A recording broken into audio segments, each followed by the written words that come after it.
인생의 황혼기에 접어든다는 것. 그것은 마치 서서히 꺼져가는 촛불을 지켜보는 것과도 같습니다. 활활 타오르던 젊은 날의 열정은 어느새 간데없고 이제 거울 속에는 낯선 여자의 주름진 얼굴과 무거운 침묵만이 방안을 가득 채우고 있죠. 마치 흑백 사진처럼 무미건조한 나날들의 연속이었습니다. 저 수진에게 결혼 생활 25년은 인내라는 이름의 감옥이었어요. 매일 아침 눈을 뜨는 것조차 버거운 형벌과 같았죠. 남편은 은퇴 후 매일 술로 세월을 보냈고 제가 정성껏 차린 밥상 앞에서도 고맙다는 말 한마디 대신 반찬 투정만 늘어놓기 일쑤였거든요. 그의 잦은 한숨과 비난은 제 존재 가치를 갉아먹는 독과 같았습니다. 우리는 한 침대를 쓰지만 서로의 온기를 느낀 지는 벌써 10년이 훌쩍 넘었어요. 부부라는 이름으로 묶여 있을 뿐 사실상 두 개의 섬처럼 고립되어 살아왔습니다. 등을 돌리고 누워 들려오는 남편의 거친 콧꼬리 소리는 저에게는 세상에서 가장 외로운 소음이었답니다. 그 소리는 밤마다 저를 절망의 심연으로 끌어내리는 듯 했습니다.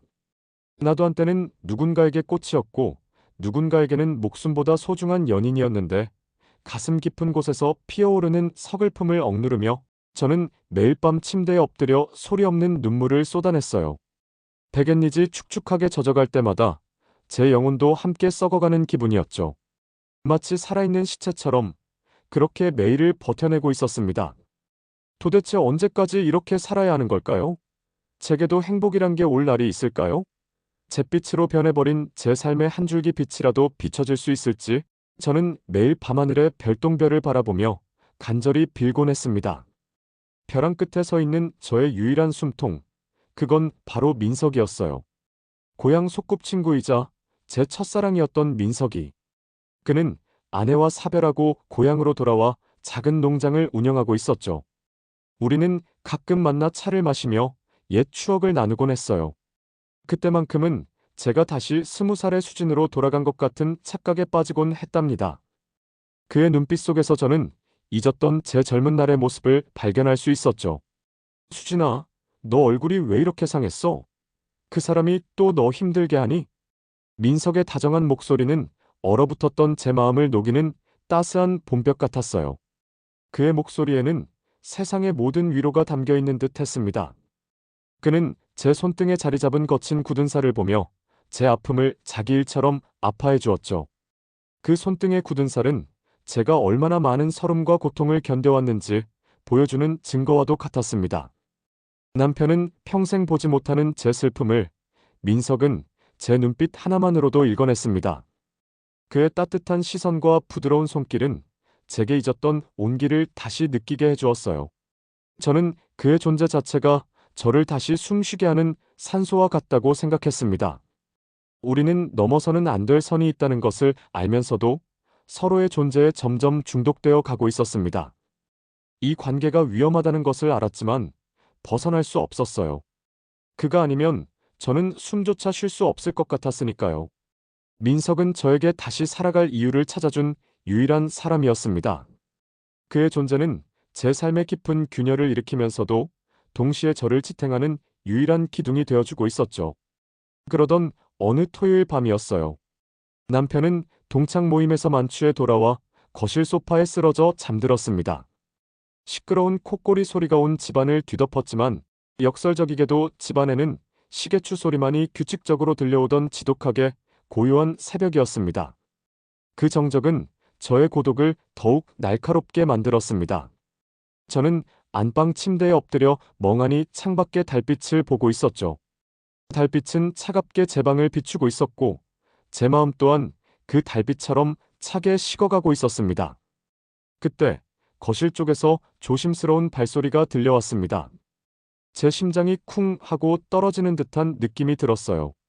낯선 기대감과 함께 불안감이 엄습했습니다. 침실 문이 천천히 열리고 어둠 속에서 민석의 그림자가 나타났습니다. 그는 남편이 잠든 것을 확인하고 낮에 제가 울면서 했던 전화가 걱정되어 한달음에 달려온 것이었죠.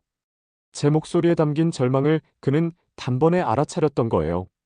그는 언제나 저의 말없는 신호를 감지하고 달려와 주었습니다. 수진하자니? 그의 목소리가 들리자 저는 고개를 돌려 그를 바라보았습니다. 그의 목소리에는 불안감과 함께 깊은 연민이 담겨 있었습니다. 저는 침대에 엎드린 채로 몸을 움직일 기력조차 없었어요. 마치 모든 에너지를 소진한 사람처럼 아무것도 할 수 없었습니다. 민석은 제 침대 머리맡에 조심스럽게 걸터 앉았습니다.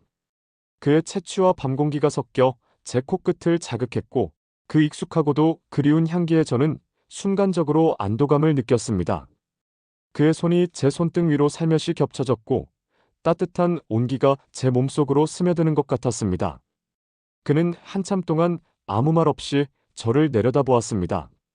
그의 눈빛에는 연민과 갈망, 그리고 지독한 사랑이 뒤섞여 있었습니다. 그의 눈빛 속에서 저는 제가 잊었던 여성으로서의 가치를 다시금 깨닫는 듯 했습니다. 저는 그런 그의 시선이 두려우면서도 반가웠습니다. 20년이 넘는 시간 동안 누구도 저를 이토록 뜨겁게, 이토록 간절하게 바라봐준 적이 없었으니까요. 그의 눈빛은 제가 잃어버렸던 저의 존재감을 다시 일깨워주는 것 같았습니다. 민석은 천천히 손을 뻗어 제 헝클어진 머리카락을 쓸어 넘겼습니다. 그의 거친 손가락이 제 귀 뒷부분을 스치자 온몸에 찌릿한 전율이 흘렀습니다. 너무나도 오랜만에 느껴보는 타인의 따뜻하고도 강렬한 손길이었어요. 그의 손길은 잃어버린 감각들을 하나둘씩 일깨우는 마법과도 같았습니다. 너 이렇게 사는 거, 나 더는 못 보겠어. 저기 거실에서 코 골고 자는 놈 말고 진짜 너를 여자로 아껴주는 사람 곁으로 오면 안 되겠니? 그의 제안은 너무나도 치명적이었어요. 제가 평생 지켜왔던 모든 가치관과 도덕을 한순간에 무너뜨릴 수 있는 유혹적인 제안이었죠. 그의 목소리에는 저를 향한 애틋함과 함께 현실을 뒤흔들 용기가 담겨 있었습니다. 저는 대답 대신 눈물을 흘리며 고개를 저었습니다. 우린 이제 늙었어, 민석아. 우리 자식들은 어떡하고 사람들의 시선은 어떻게, 우리에게 더 이상의 삶은 없잖아. 제 말에는 두려움과 함께 아직 놓지 못한 현실의 굴레가 담겨 있었습니다. 민석은 제 어깨를 잡아 자신 쪽으로 돌려 앉혔습니다. 그의 뜨거운 숨결이 제 뺨에 닿았고 저는 그의 체온을 온몸으로 느끼며 더욱 혼란스러워졌어요. 그의 눈은 저의 흔들리는 마음을 꿰뚫어보는 듯 했습니다. 인생 한 번뿐이야, 수진아. 남은 황혼만이라도 너를 위해 살면 안 돼? 내가 네 남은 눈물 다 닦아줄게. 오늘 밤 딱 한 번만이라도 내 마음이 시키는 대로 해봐. 이 모든 걸 잊고 너 자신에게 솔직해지는 거야. 그의 손이 제가 디건 단추를 향했습니다. 그의 떨리는 손가락이 제 목선의 곡선을 훑고 지나갈 때마다 저는 제가 지켜온 모든 이성이 모래성처럼 허물어지는 것을 느꼈습니다. 찰나의 순간 저는 평생을 억눌러온 제 욕망의 소리를 들었습니다. 이성의 끈이 끊어지고 본능만이 저를 지배하는 듯 했습니다. 침대보는 우리의 움직임에 따라 바스락거리는 소리를 냈고 그 소리는 정적 속에서 유난히 크게 들렸습니다.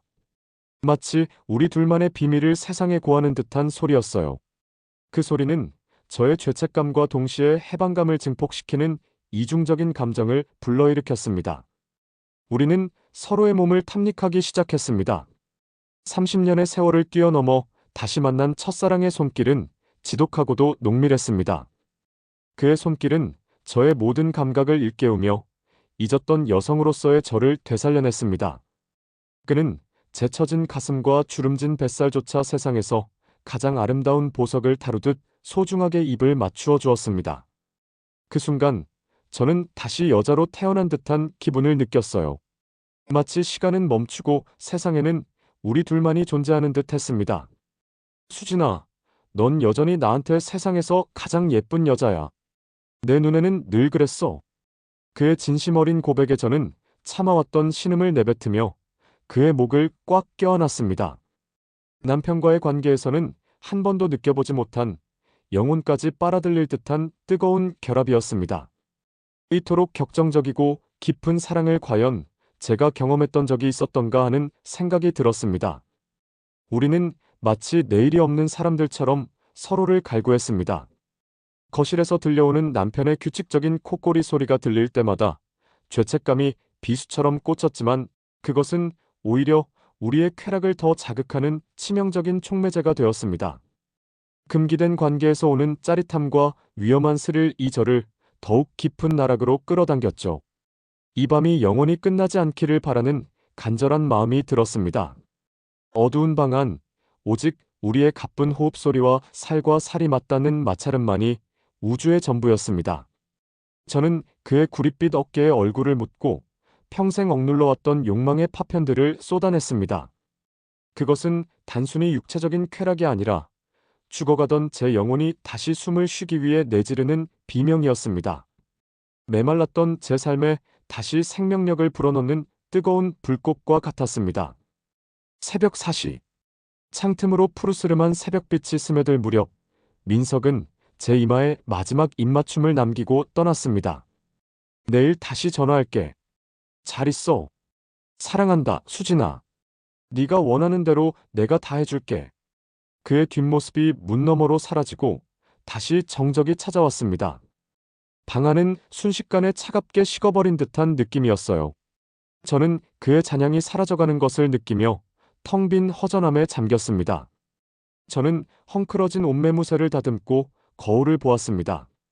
상기된 얼굴, 붉어진 눈시울 그곳엔 낯선 여자가 서 있었습니다.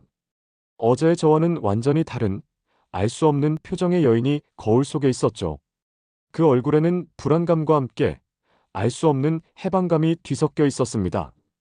잠시 후 거실에서 남편이 깨어나는 소리가 들렸습니다. 어이, 물 좀 가져와. 해장국은 언제 줄 거야? 아무것도 모르는 남편의 목소리에 저는 다시 무표정한 아내의 가면을 썼습니다. 평생을 써온 익숙한 가면이었지만 오늘은 왠지 더욱 무겁게 느껴졌습니다. 어제 제가 느꼈던 열정의 흔적을 감추기 위해 저는 더욱 완벽한 가면을 써야만 했습니다. 여러분, 인생의 황혼기에 찾아온 이 지독한 인연을 어떻게 보시나요? 자식과 도덕이라는 이름 아래 평생을 메마른 채로 늙어가는 것이 과연 정답일까요? 아니면 단 하룻밤의 불꽃을 위해 모든 것을 태워버리는 것이 용기일까요? 저는 어떤 선택을 해야 할까요? 과연 이 비밀을 안고 살아갈 수 있을까요? 아니면 이 불꽃을 따라 새로운 삶을 시작해야 할까요? 여러분의 현명한 의견이 궁금합니다. 오늘 밤 여러분의 가슴 속에도 말하지 못한 비밀의 방이 있지는 않나요? 누구에게도 털어놓지 못한 당신만의 은밀하고 애달픈 사연을 들려주세요. 지금까지 황혼연애 밤의 이야기였습니다. 구독과 좋아요는 저에게 큰 힘이 됩니다. 여러분의 이야기를 기다리겠습니다.